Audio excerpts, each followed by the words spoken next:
আমরা দূষণ মুক্ত করতে পারিনি, দেশটাকে আমরা দূষণ মুক্ত একটা বাংলাদেশ করতে পারিনি। এখনো যে দেশে অনলাইন প্রযুক্তির মাধ্যমে তারা 400 জনকে একত্রিত করে একটা প্রোগ্রাম করে, প্রোগ্রাম করার পর তাদেরকে আইডেন্টিফাই করা হয়, সেই সরকার সেই প্রশাসনের কাছে আমি কি বিচার করব?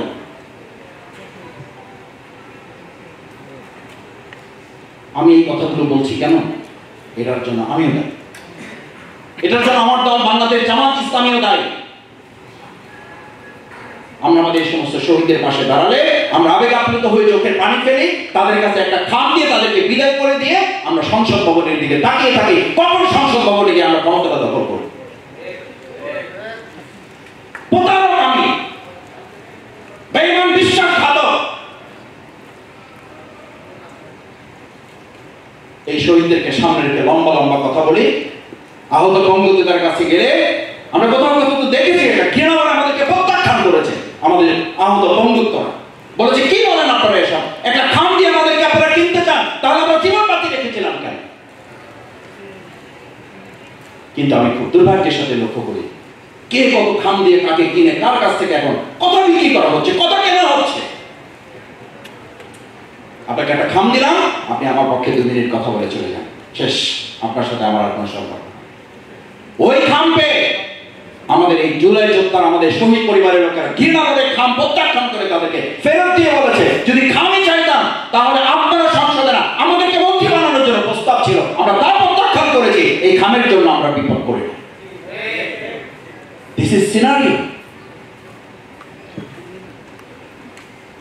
আমাদের দেশে বিচার পাইতে হলে যা বলে না, আমাদের দেশে বিচার পাইতে হলে আপনাকে ভাইরাল হইতে হবে। আমি প্রসিকিউটরে যে সময় টুকটাক একটু যোগাযোগ করতে হয়, কথা বলতে হয়, মাঝে একদম মানে শহীদ পরিবার এসে বলে যে ভাই, আমরা যে তালিকা দিয়েছি সেই তালিকার কোনো খবরই নেই, যে নাম দিয়েছি সে নামের সাথে কোনো মিল নেই। যোগাযোগ করতে গিয়ে আমি শুনি আজকে ভাই বলেছেন 2টো প্রসিকিউট, আমাদের 2টো ট্রাইব্যুনাল চলছে। কেন? অন্তর্বর্তীকালীন সরকার যদি এত আয়োজন করতে পারে, এত কিছু তারা করতে পারে, তাহলে 2টো ট্রাইব্যুনাল আজকে 1 বছর পার হতে যাচ্ছে, আর মাত্র কয়েকদিন পরে এই ট্রাইব্যুনাল আমরা 20টা ট্রাইব্যুনাল করতে পারলাম না। কেন? কেন 17 জন নিয়োগ দেওয়া হয়? আমাদের আইনজীবীদের এমন কি অভাব পড়েছে? দেশপ্রেমিক আইনজীবী কি নাই? আমরা 17 জন আইনজীবী দেয়, কেন আমরা 50 জন, 100 জন, 150 জন, 117 জন আইনজীবী আমরা কেন নিয়োগ দিতে পারলাম না? পারি নাই। আমাদের আন্তরিকতা, দরদ এবং ভালোবাসা, দেশপ্রেম, জুলাই যোদ্ধা, শহীদ পরিবারের প্রতি আমাদের দায়বদ্ধতার অভাব আছে, তাতে কোনো সন্দেহ। সেই জায়গায় আমারও দায়বদ্ধতা আছে। কারণ কি জানেন?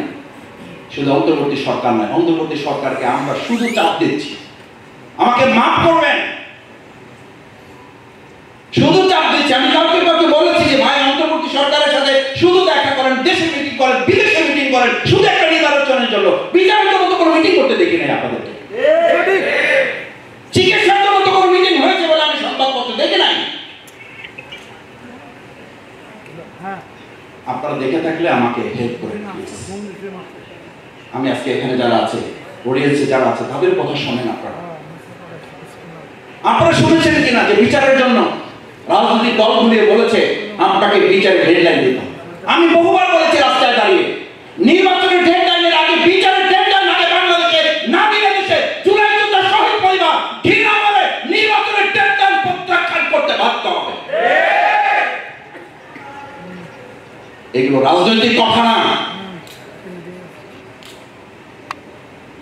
জামাত ইসলামী, আমার সঞ্চালক আমাকে বলেছে জামাত ইসলামী কি চায়, জামাত ইসলামী কি চায় এটা তো ইতিমধ্যে মানুষের কাছে প্রকাশিত, জনগণের কাছে প্রকাশিত। জামাত ইসলামীকে ইতিমধ্যে আসামি কাট করে দাঁড় করে দেওয়া হয়েছে।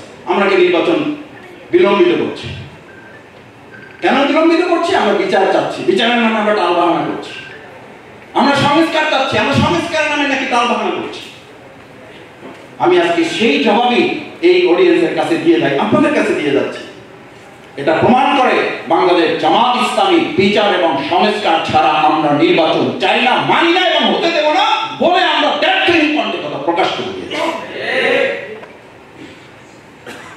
আমিরে জামাত অসুস্থ।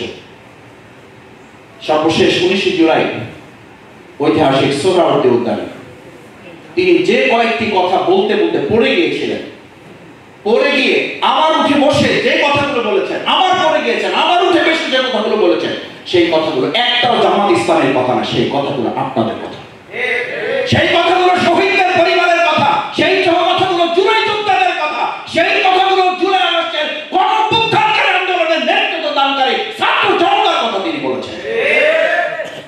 আপনাদেরকে সালাম জানিয়েছেন, দোয়া চেয়েছেন, তার অপারেশন সম্পন্ন হয়েছে।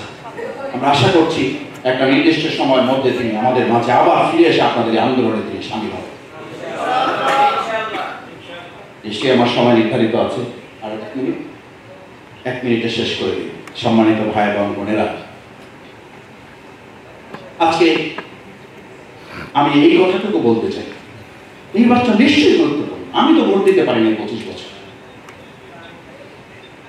ভোট গুরুত্বপূর্ণ, কিন্তু আমরা যখন আমরা যখন এই কথা বলি যে আমরা কি একটা শুধু ভোটের জন্য এই আন্দোলন করেছিল, আমি বহু জায়গায় বলেছি যে আমাদের বাংলাদেশের 53 বছরে এইরকম সরকার পতন কি কখন হয়েছে যে সরকারের প্রধান থেকে শুরু করে একদম ইমাম পর্যন্ত দেশ ছেড়ে পালিয়েছে?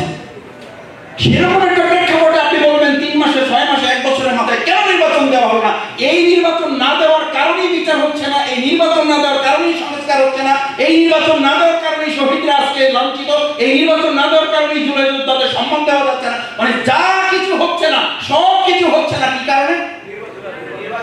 আর আমি উল্টিয়ে বলে যাচ্ছি, আজকে আমি এই দেশের নাগরিক, আমি ভোটার, এবং আমি এটাও বলি বাংলাদেশ জামাত ইসলামে আমাকে একটা আসনের জন্য ইতিমধ্যে অনুমতি দিয়েছে জাতি প্রতিনিধিত্ব করার জন্য। আমি যেন মানুষের কাছে যাই, আমি যাচ্ছি মানুষের কাছে, আমি মানুষের কাছে গিয়ে কথা বলছি। আমাকে আগে ভোট দেওয়ার জন্য আপনাদের কাছে অনুরোধ করছি না, আগে অনুরোধ করছি বিচার এবং সংস্কার কাজে আপনারা সোচ্চার হবেন। বিচার সংস্কার না হলে আপনি আবার সেই 53 বছর আপনার ভোট আপনি দিতে পারবেন না। আসুন, আমরা আমাদের ভোটের জন্য না, রাজনীতির জন্য না, ক্ষমতার জন্য না, আমাদের এই শহীদ পরিবারের জন্য, এই জুলাই যোদ্ধা আহত পরিবারের জন্য, যে সুন্দর একটা নতুন বাংলাদেশে নতুন বন্দোবস্তের জন্য এই জুলাই আগস্টের ভাই বোনেরা সম্মিলিতভাবে আমরা কাঁধে কাঁধ নিয়ে এই রাজপথে নেমে এসেছিলাম, সেরকম একটা সুন্দর বাংলাদেশ বিনির্মাণে অবশ্যই ট্রাইব্যুনাল বাড়াইতে হবে।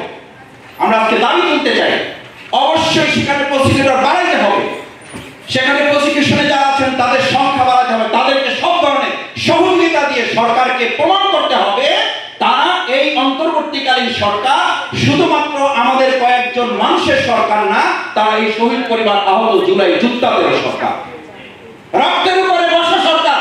সেই রক্তের ঋণ শোধ করার জন্য তাদের ভূমিকা পালনের উদাত্ত আহ্বান জানিয়ে আপনাদের কথার সাথে সমস্ত যৌক্তিক দাবিগুলোর সাথে বাংলাদেশ জামাত ইসলামী শুধু একমত না, শুধু সহমত না, এই দাবি আদায় করা ছাড়া আমরা বাংলাদেশের আগামী দিনের কোন উন্নয়ন, অগ্রগতি এবং এই অর্জিত স্বাধীনতাও আমরা ধরে রাখতে পারবো না। এটার সাথে আমরা একমত পোষণ করে সবাইকে ধন্যবাদ জানিয়ে আমার কথা শেষ করছি। আল্লাহ।